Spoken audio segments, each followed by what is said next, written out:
now we've gone too long. Dr. Jed Baker is here with us. As I said before, he is one of the favorite experts that I refer to here on the show. More than 8 books.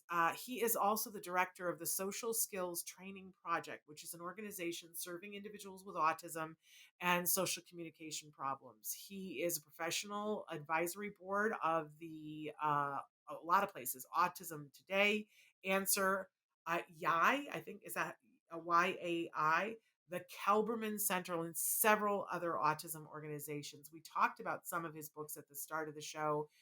I particularly talk about here on the show overcoming anxiety in children and teens.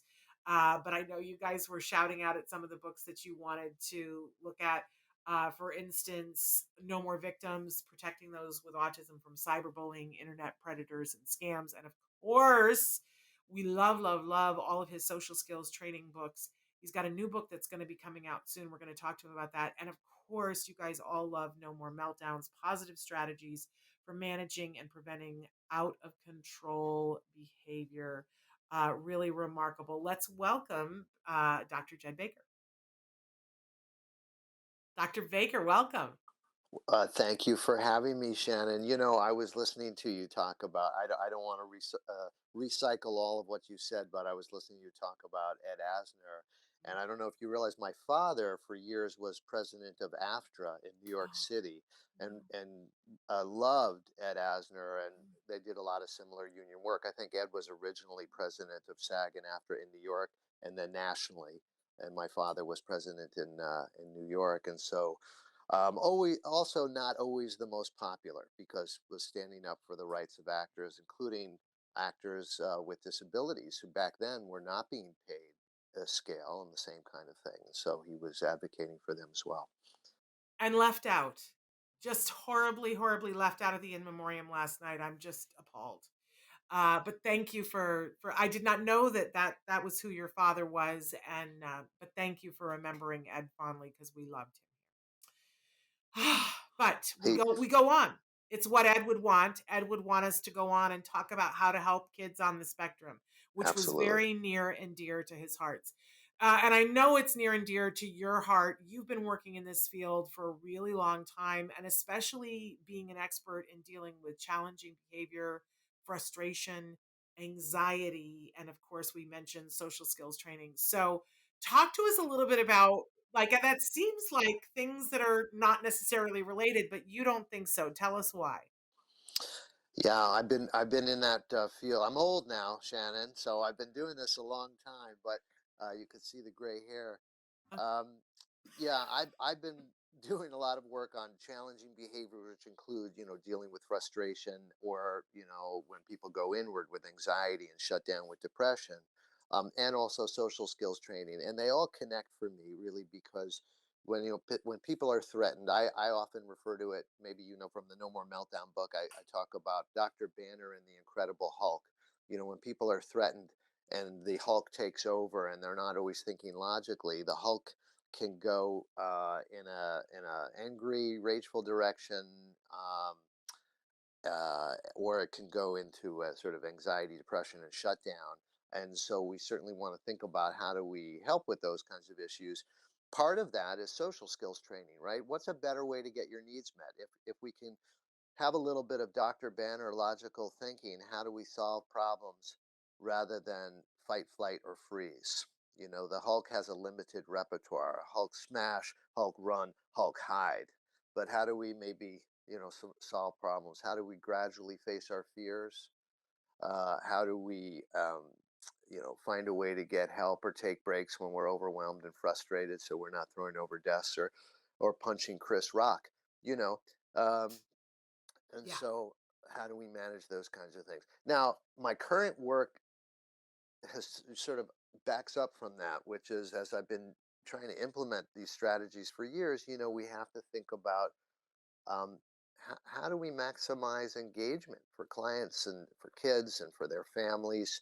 We don't do behavior plans to people. We do things with people. We collaborate. We do a client-centered approach where we're working with people and their own desires and their own path and their own goals. And so I've done a lot of thinking, and I guess my newest book, which is a revision of my original social skills training book, is going to address a lot of this issue around motivation. How do we kind of win people over, understand really what their wants and needs are, help them be aware of their talents and their strengths, because that's what takes people places in life. It's not their challenges that take people. Take people places. So that shouldn't be the entire focus. Challenges are a focus simply in terms of not letting them get in the way of your strengths. So we need to help people develop that awareness of their talents so that they have hope. And that's the energy that fuels walking on the bridge, as you would say, continuing on. Yes, and I programming note here in Los Angeles this morning, we are having torrential downpour rain. And so I'm turning my mic off from time to time because if you're hearing a noise, it is literally the rain that is just pelting my house right now. We're not back in our studio until next week, so I apologize for the noise, but it's not a problem with your screen. It is torrential rain that is hitting our house right now. I also I love the things that you say, Dr. Baker, and the way that you put things. I want you to talk a little bit about because this all goes hand in hand. Your last book, which was overcoming anxiety in children and teens, because I thought that your particular take on this was and is brilliant. This is a book that I recommend to absolutely everyone. I do think it's notable to say that the entire book isn't just for people who are on the spectrum, it's for everyone, but you do include a chapter in it that is specifically talking about individuals who might be coming with a different perspective, for instance, on the spectrum. Talk to us a little bit about what is so revolutionary about that book. Well, I don't know if it's revolutionary, but I will tell you what my I appreciate that. I will tell you my perspective. We've known first of all, anxiety is for everybody. It's part of the human condition. We have it for a reason, right? We're supposed to have some fears, and if a car is coming to hit us, we need a sort of alarm system to kick in and get us out of there. And so we all have that. That's part of being human. And so it's not just for people on the spectrum. It's for everybody. And yes, I do have a chapter in the book, particular to say students who have less language, because we're going to teach folks a little differently, um, for those with receptive language issues that we can't simply explain, and sort of give a rationale. But there are plenty of people on the spectrum who are quite verbal, and plenty of people off the spectrum who are quite verbal, and we can do a lot of explaining.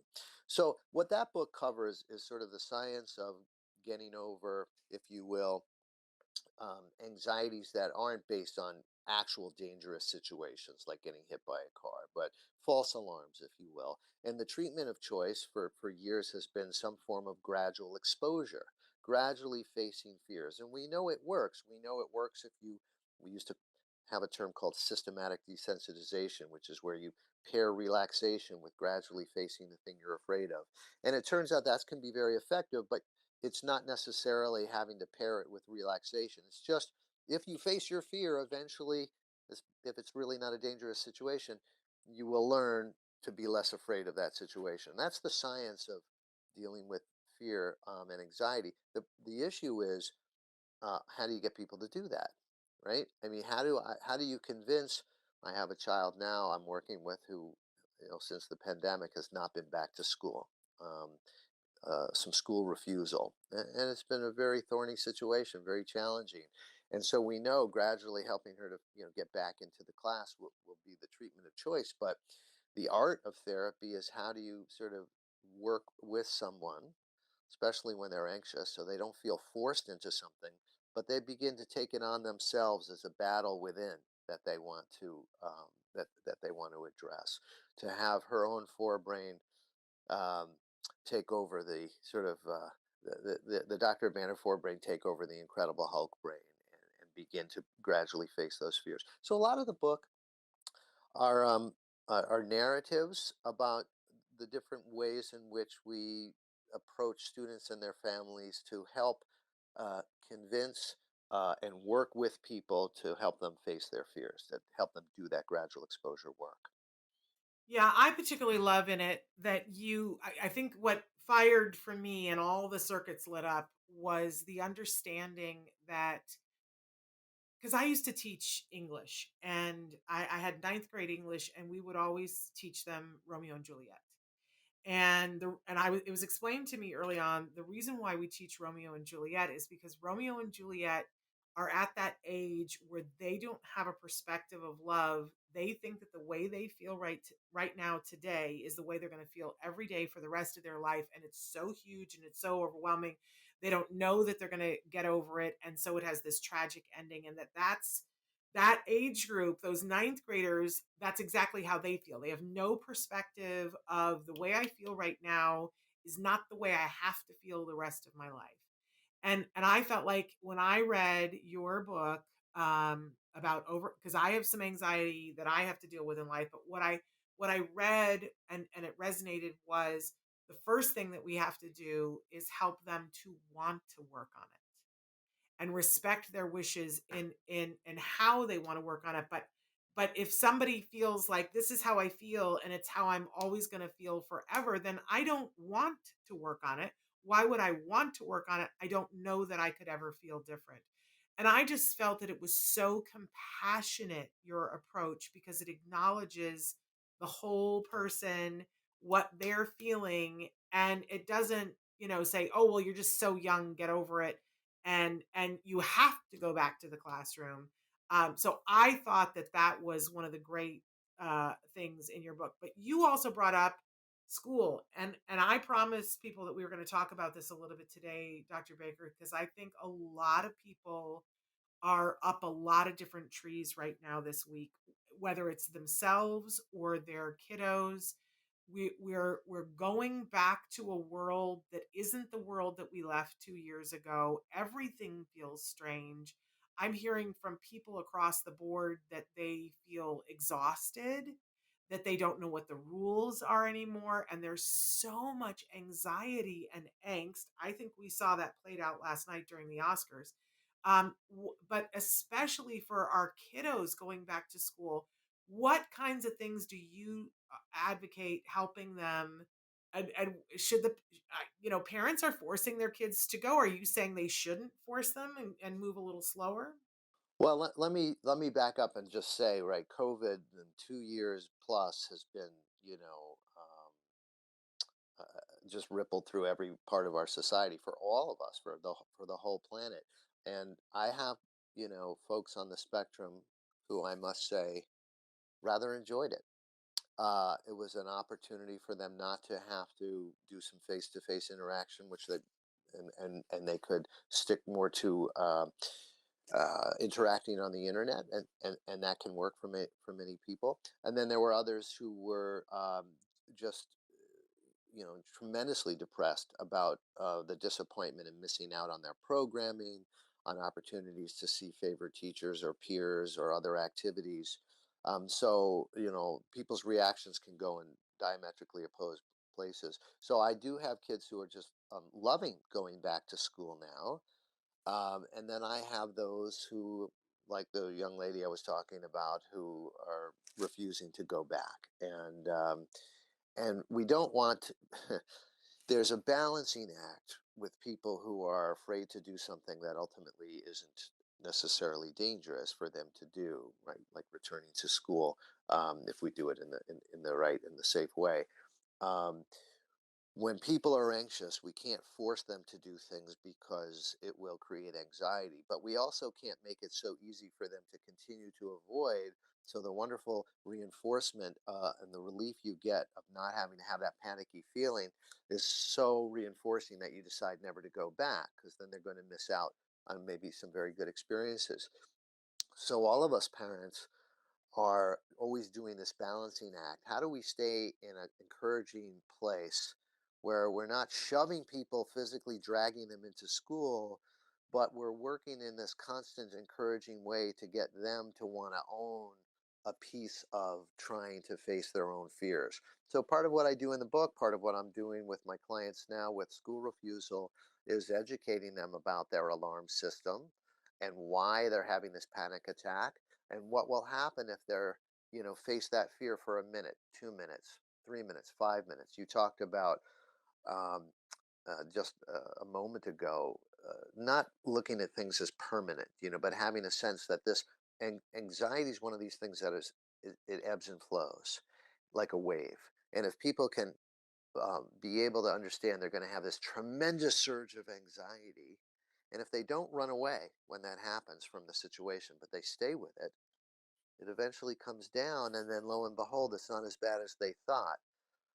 And so it's trying to educate people enough that they want to try to do that for themselves. And look, and sometimes we have to use powerful incentives too. I mean, I'm not opposed to a really nice fudge cupcake as a reward for taking on the the step on the fear ladder that you were willing to do today, if that helps you.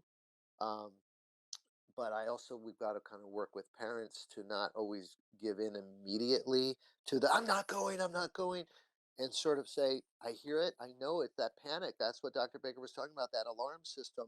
But let's just sit with it for a little bit. We can sit in the car here. Let's see if it passes. Let's see if we can do one little piece of the fear ladder today. Because if we run home as soon as I'm not going, well, then they feel great that they relieved it and we don't get anywhere. So we've got to sort of create the atmosphere. I don't know if I talked about it in the book, but my daughter Shannon certainly had a lot of anxiety.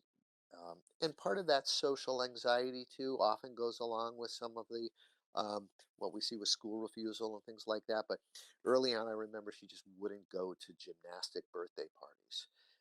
And she was a little like Lucille Ball in a sense. She just was a little, she was falling a lot. She wasn't going to be the greatest sort of gymnast. That's not her thing.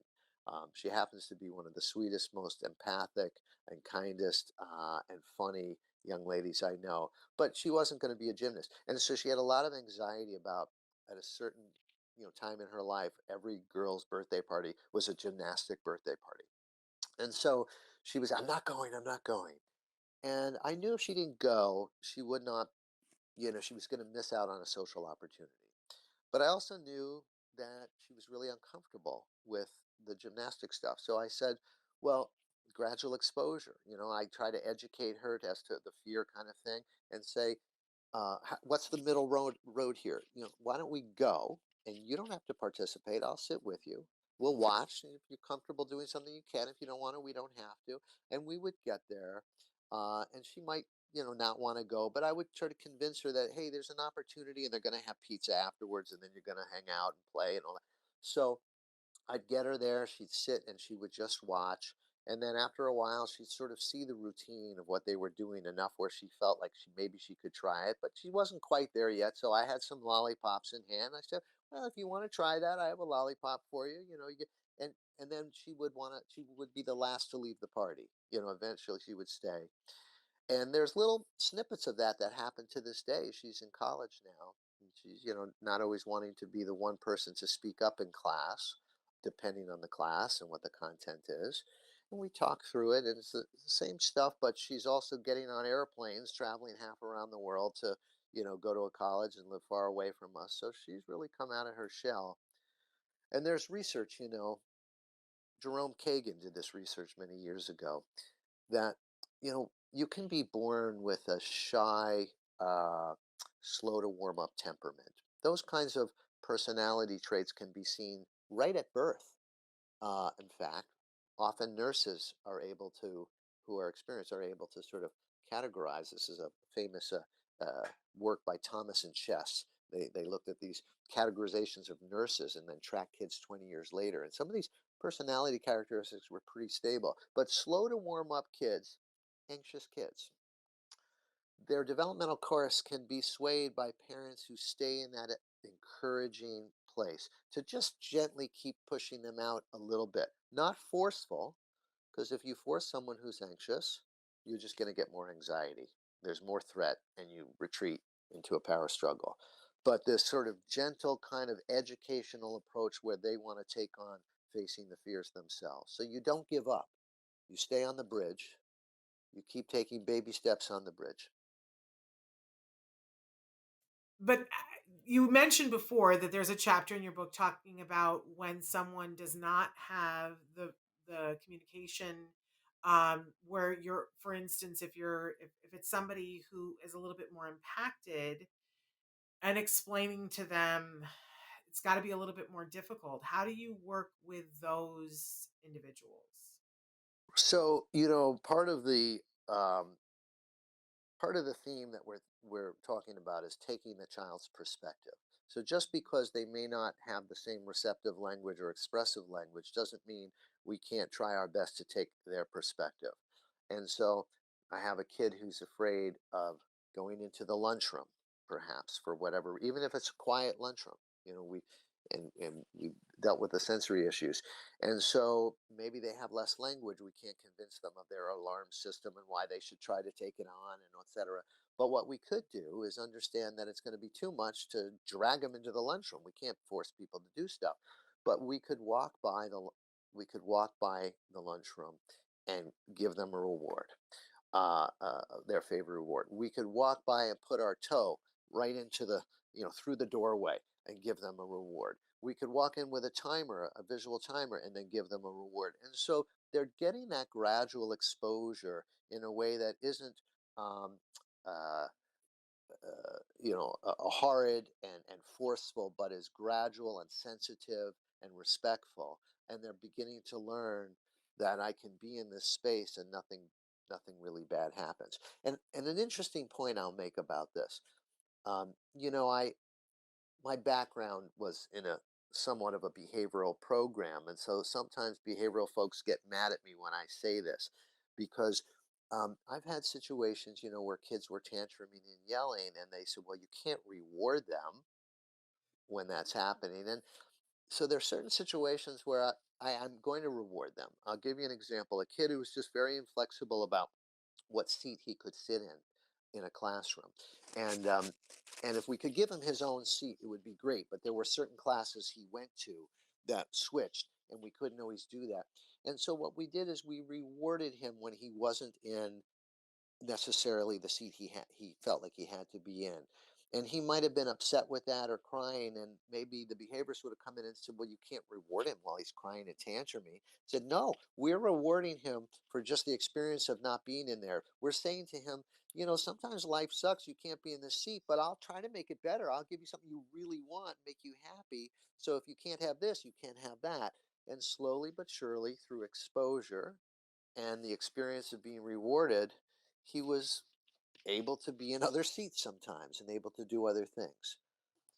So I love that. uh, I think what I'm telling you for less verbal kids is we still do gradual exposure, and Great. we do it in a way that, is tolerable for them. They can't tell us, "This is too much for me." Like my girl I'm working with now, she can tell me, "That's a 10 out of 10, Dr. Baker. Yeah. I can't do that today." Okay, but maybe the less verbal kid can't tell me, but their behavior tells me. I can Yes. see how much agitation. And so I know how far to go, and maybe go a little further the next day with a reward and a little further the next day. I gotta say, I gotta tell on you a little bit because you probably don't remember this, but the first time that I ever met you was on a day that was not my best parenting day.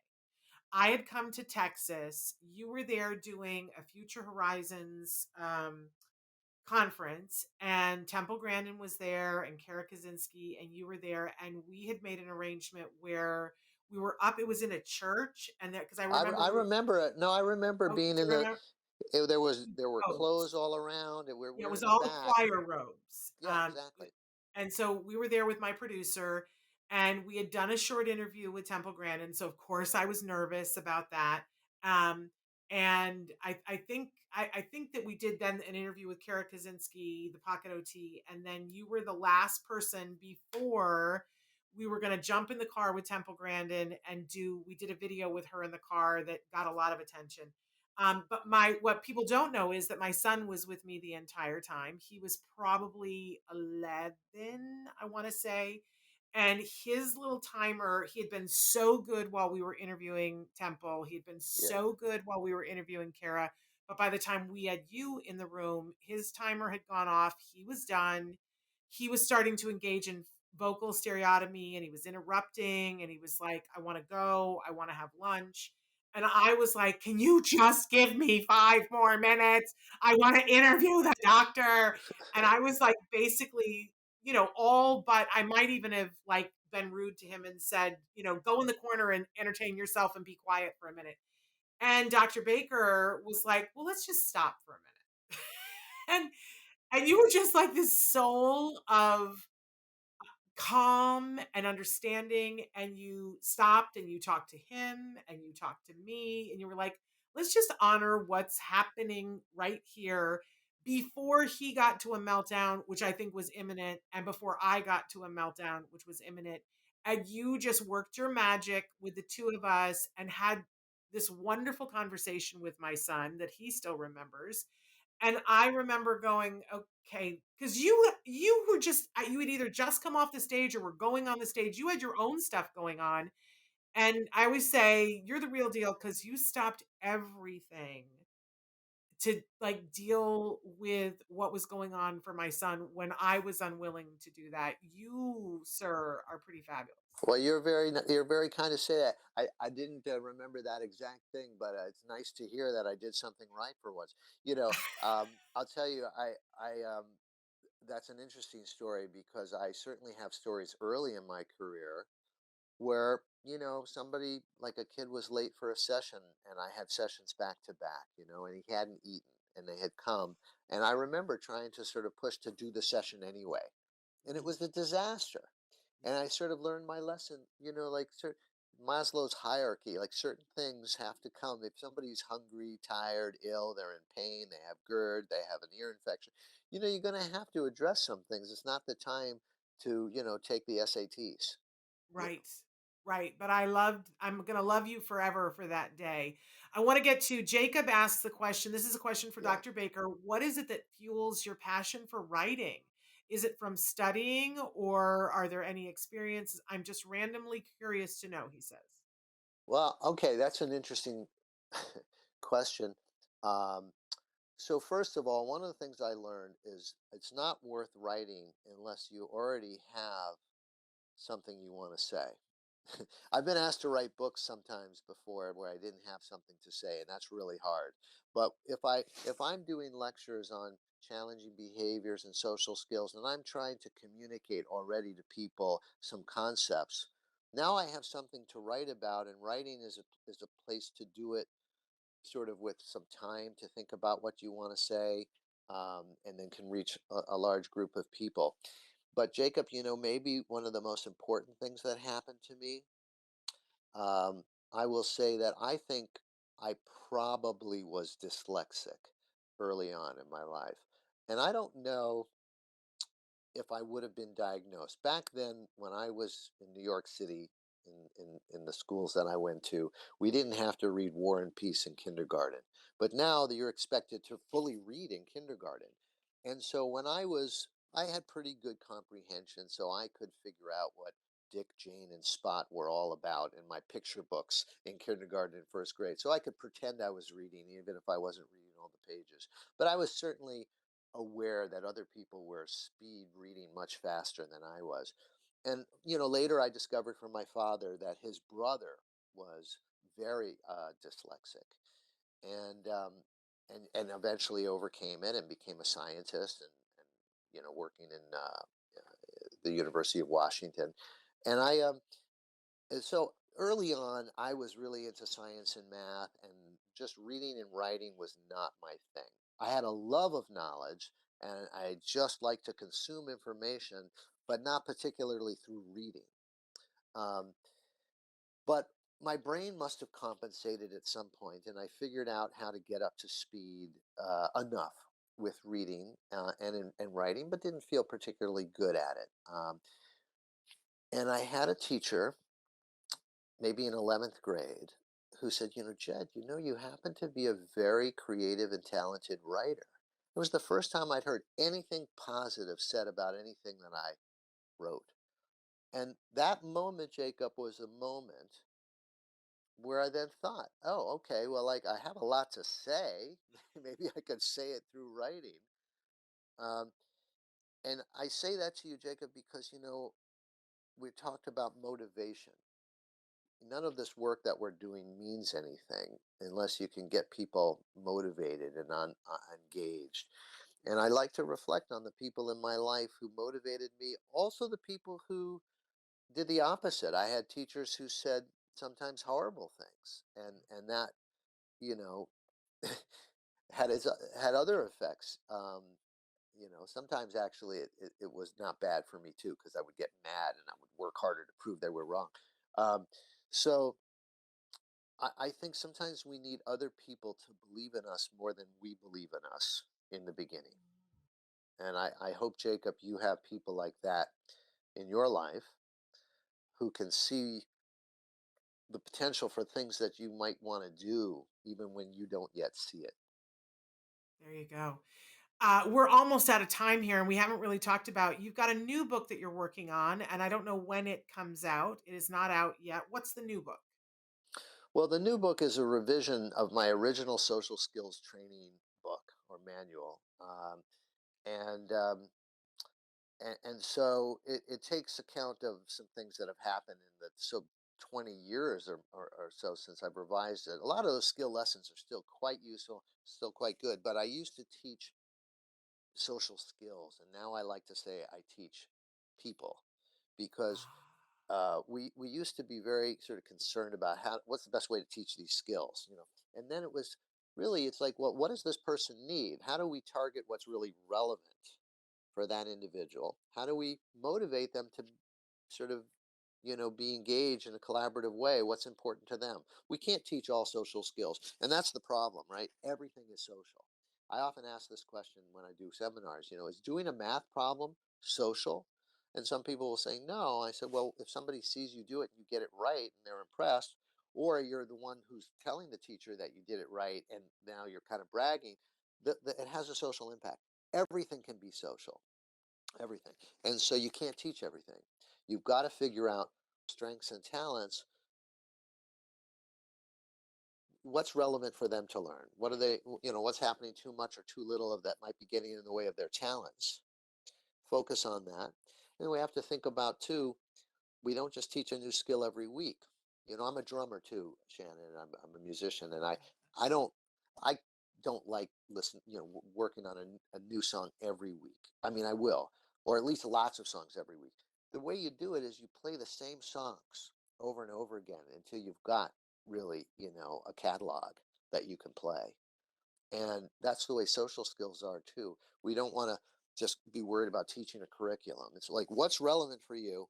Well, that's the thing we're going to sort of practice, work on, and then we're going to have a cue, a reminder. In music, you know what that is? That's my sheet music. It's a visual cue to remind me of the sounds. And so we do the same with social skills. We need a way to cue people, and it can't be a cue of 75 different skills, a small subset of things that are relevant for you on a daily basis to help you remember. I I have love that it. too. Yeah. I love that. So When will is that book available for pre-sale now? it is not available. I'm working on it actually. Okay. Okay. I'm working on it. The social skill training book is still available, but the revision is something I'm working on now. We'll add some skills on social media and other things, because back when I wrote that, people weren't communicating as much as they are now, in the internet world. And so we certainly want to talk about important skills for managing that world. And Traven is putting up some links on the screen, jedbaker.com, where you can go and see all of the books. You can go to Amazon, go to his author page on Amazon to see all of the books. And you can order the books through Amazon, or you can go to Future Horizons and order books. I encourage people, when they start having conferences again, which is where I met Dr. Baker in person for the first time, you should go to one of those. You can buy all of Dr. Baker's books there. That's where I got them. But look at right now on the screen, it says socialskillstrainingproject.com. Is there any place else you'd like to send them, Dr. Baker? Well, so the my Future Horizon set up Jed Baker, just my name, jedbaker.com as well. And so all the books are up there too. And if they go to Amazon, there's an Amazon author page, which is interesting because besides the books, there's some little video clips that might be useful and interesting to folks there. Things like developing peer programs to, make sure that we're not just teaching people to fit in, but we're also reaching out and creating an accepting community. Dr. Baker, I adore you, and I Well, apologize. I'm it's just the biggest mutual. fan. It's mutual, Shannon. I'm loving your Facebook post too about all the movies, because during the pandemic we all needed Yeah. you to tell us, what am I doing when I can't go outside or go someplace? And so I really appreciate all that you're doing in the That autism world and in the entertainment world too. that makes my day. That I'm continue. I normally only do it during the Oscar season, but I've gotten so much positive reinforcement for it. I'm going to continue it, and I like it made my day the other day when you said you liked the reviews. I was like, no way, Dr. Oh, Jed Baker absolutely. likes my movie reviews. That's a reason to get up in the morning. Because you have been a light a shining light, a beacon of hope in an area that where we all need it. So I appreciate you so much. I hope you'll come back when the new social skills book is done, because we would love to have you come back and talk more. Sure, I'd be happy to. After that kind of comment, I'll be there every day. All right. When are we Well, talking tomorrow, Shannon? don't say that, because I will have you back here tomorrow. Can I also tell, because we're way past time, you guys. We've gone too long, but we do that when we have someone fabulous like this.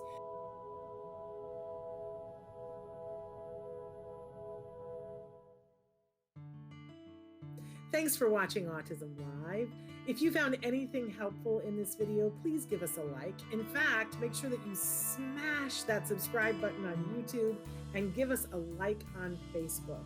You can also follow us on Twitter and Instagram for important updates. And please download our free podcast wherever you get your podcasts. See you next time. Until then, give your kiddos a hug from me and one for you too. Bye-bye for now. To subscribe, click here. And if you'd like to check out some more of our videos, click here.